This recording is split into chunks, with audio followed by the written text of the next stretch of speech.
If you watched more than a couple of my videos in the past, then you probably know I've had some decent luck with camera finds. Overall, you have my Salvation Army find. I've had my big old boxes developer from the Vietnam era, things of that sort. Well, my luck really hasn't changed, fortunately for me, lately, and I actually had some very, very kind lady give me at least 80 rolls here of expired film. There's some real goodies in this bunch too. We're talking Fuji Astia 100, you have Fuji Provia 400, some real rare ones there. But the number one I'm really excited about has to be the Fuji Reala 100. And the luck really doesn't stop there when it came to just getting these rare film stocks, because these film stocks were all refrigerated and they're all pretty numerous in number. In fact, out of that Reala 100, what I'm most excited about, I got at least 22 rolls, 2 bricks worth. Of course, wanting to put to the test if these were actually refrigerated and held up well, I did take this out for a quick test in the park, and overall the shots came out really well. Pretty excited because this film is at least 20 years old and I wanted to use it more over the course of the spring and summer, so I decided to bring it along for a trip to, drumroll, Yosemite National Park. And I know what you're saying, another Yosemite video. There's so many out there and there's so many compositions that have been photographed a million times, and I do agree to an extent, but I think it also poses a nice challenge going forward to try and find something a little different. So with that in mind, I did bring my Fuji Reala 100 along, and I loaded that in my Rolei 35 SE. The ultimate hiking camera, just ultimate camera all around if you ask me, especially for the size. I also brought along some medium format gear, my Pentax 6.7 of course, with a multitude of film stocks, and I actually brought along an old folder that I'm testing out called the Balda Super Baldax. So let's just head on out and have some fun photographing Yosemite.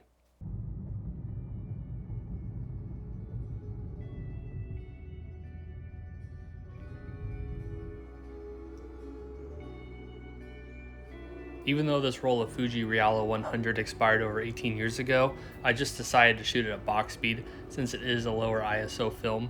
And I also loaded up this Balda Super Baldax with some Kodak Gold, just a quick, cheap test roll.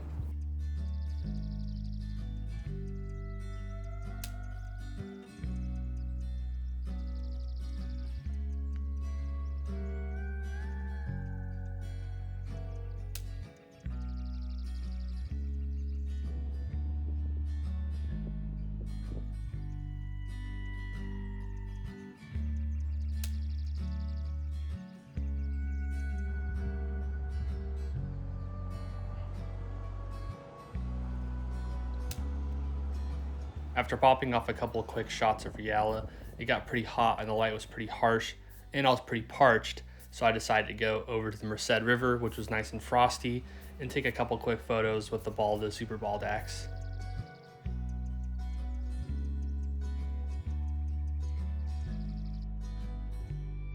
Now feeling refreshed, I grabbed my Pentax 6.7 and some Gold 200. This was also a good time for me to try out the magnetic filter set that Freewell sent me to try out. The kit that Freewell sent me is called the M2, and it includes 3 neutral density filters, a circular polarizer, and a UV filter. And for this, I figured it'd be a good time just to shoot some long exposures of the Merced River. For this first shot along the Merced River, I opted for a 3-stop neutral density filter. For this first shot, I would say that the filter did its job. I didn't see a drop in image quality, sharpness, any noticeable color cast, and no vignetting. For the next 2 compositions, I opted to keep that 3-stop ND filter on my 75mm lens. Looking at the results once again, I don't really have any complaints about this filter's performance.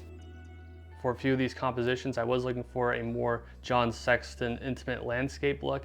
I really like his work, so it's one of those things where I'm not trying to imitate him, but at least find some inspiration from his photographs.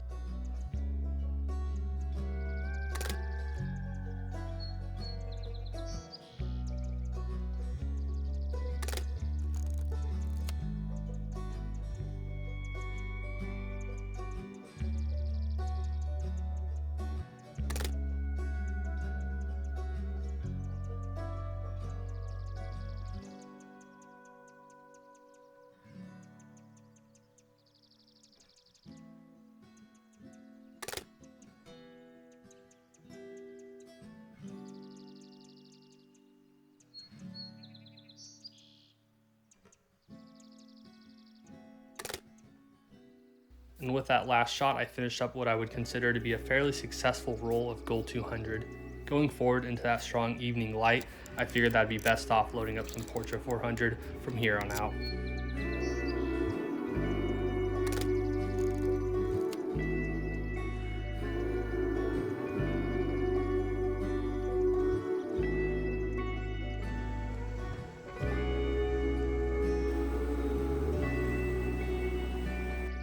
One thing that I really lucked out with was that the dogwoods were at peak bloom while I was in the valley.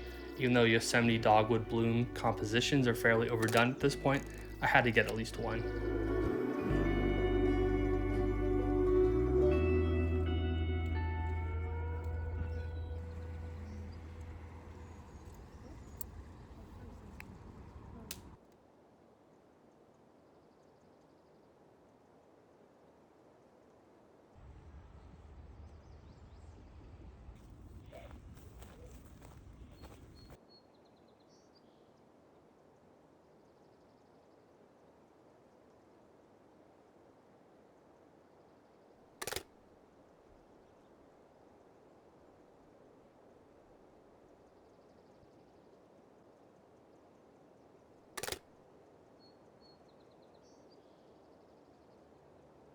With the sun having set, I figured this would be a good time just to hit the sack early and wake up bright and early to hit the trail and catch the sunrise.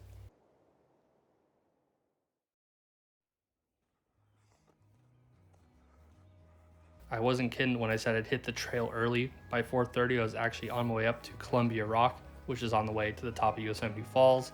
And in my backpack, I had my good old Pentax 6.7, so you know my back was feeling great.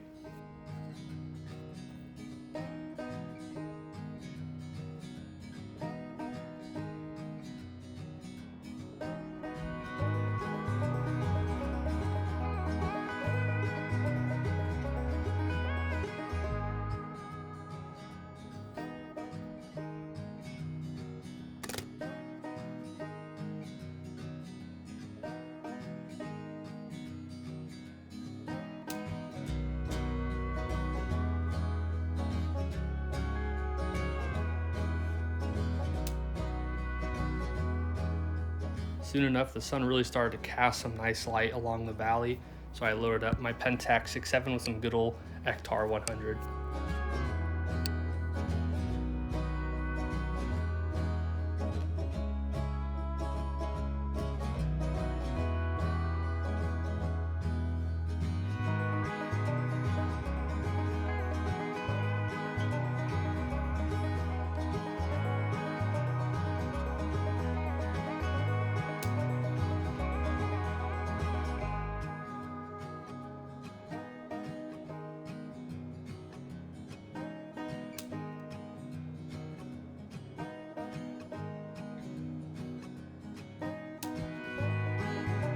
As you can see, the Reala really does a decent job just handling the overall strong highlights, deep shadows.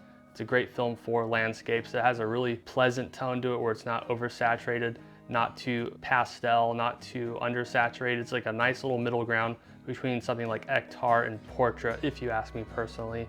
I think also the fact that the greens are still those Fuji greens is quite nice. By now the sun is really getting into my face and it made shooting fairly tough, so I scrambled back downhill with the hope that I could photograph the morning light at the valley level.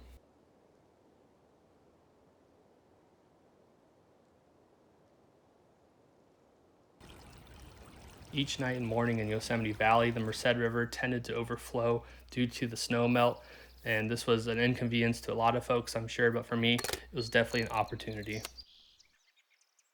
This composition of Yosemite Falls in particular really piqued my interest. I figured that this would be a good spot to mess around a little more with those magnetic filters from Freewell, seeing which combination of neutral density and polarizer filter would work best in the daylight. First, I loaded up some Portra 400 and took a test photo without the filters. Next came the 3-stop ND filter. After that was the 6-stop ND filter. And getting crazy here, the last was with a 6-stop ND filter as well as the circular polarizer. Looking back at this very unscientific experiment, I would say that these filters did not cause any vignetting, color shifts, or any loss of sharpness. I know vignetting has been a criticism that has come up in reviews of these Freewell filters, but while I've been out in the Yosemite Valley, I haven't really noticed any of that. Also, I had to get a quick shot with that Fuji Reala, of course.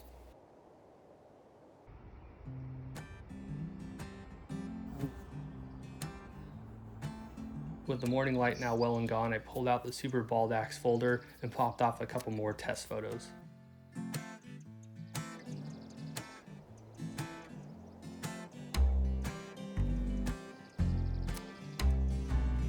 I know what you might be saying about these photos with the Super Baldax. They don't look that great, and I do have to agree. The lens on this camera is not exactly the best.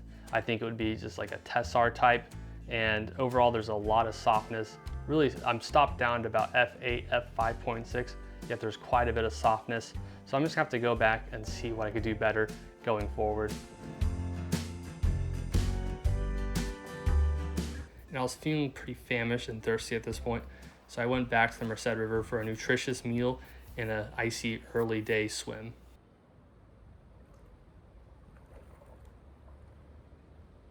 Feeling nice and refreshed, it was a time to go for a stroll around El Capitan Meadow. I'd never gone to that meadow before, but I found a lot of nice compositions.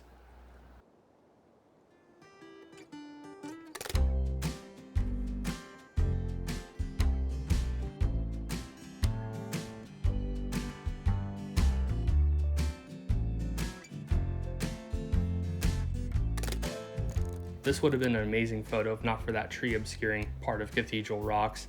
If I could go back, I would probably work harder to make that composition work, but at this point I'm just gonna have to cry myself to sleep at night.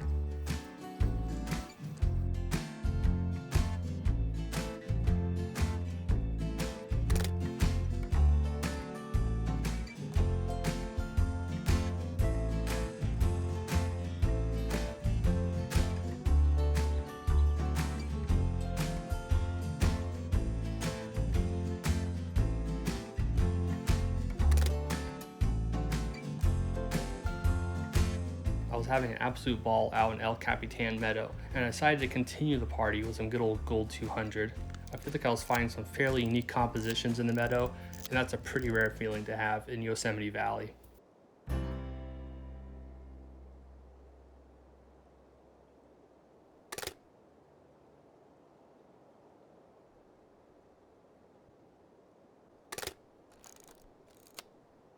Having had my fun in Yosemite Valley, I linked up with large format legend Blake Johnston for an evening trip up to Glacier Point.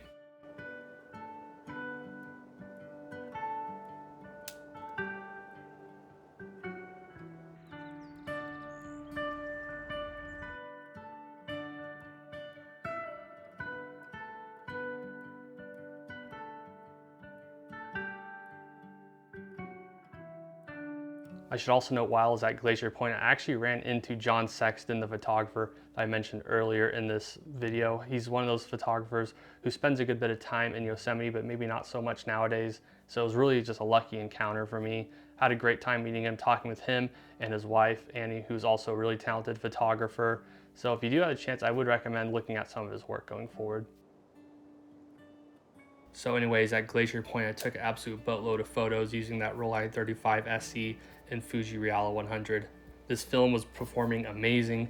Such a great film, just the color, the contrast, the warmth, the greens, absolutely loved it. With that being said though, even one of those Olympia cameras would have kicked ass under these conditions.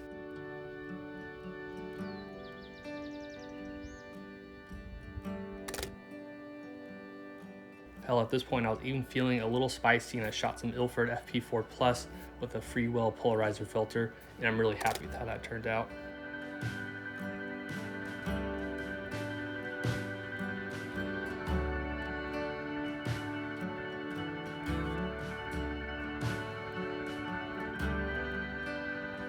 To finish off the trip to Yosemite, I splurged with some Kodak Portra 800. I only use it once or twice a year, so I'm really happy I chose to use it now.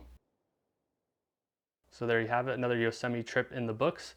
I do have quite a few photos from this trip that I'm quite happy with. Those Fuji Reala photos in particular, I'm really happy with. I hope maybe some of you will think about trying that film out if you ever come across it for that reason, because for anything between landscapes and portraits, it's just a kick-ass film. Otherwise, Pentax 6.7 doing what it usually does, great job. And then that Balda Super Baldax, not 100% on board with the results, especially compared to some of the other 6x6 folders that I have. Nonetheless, I did enjoy this trip, and I hope you guys enjoyed watching this video.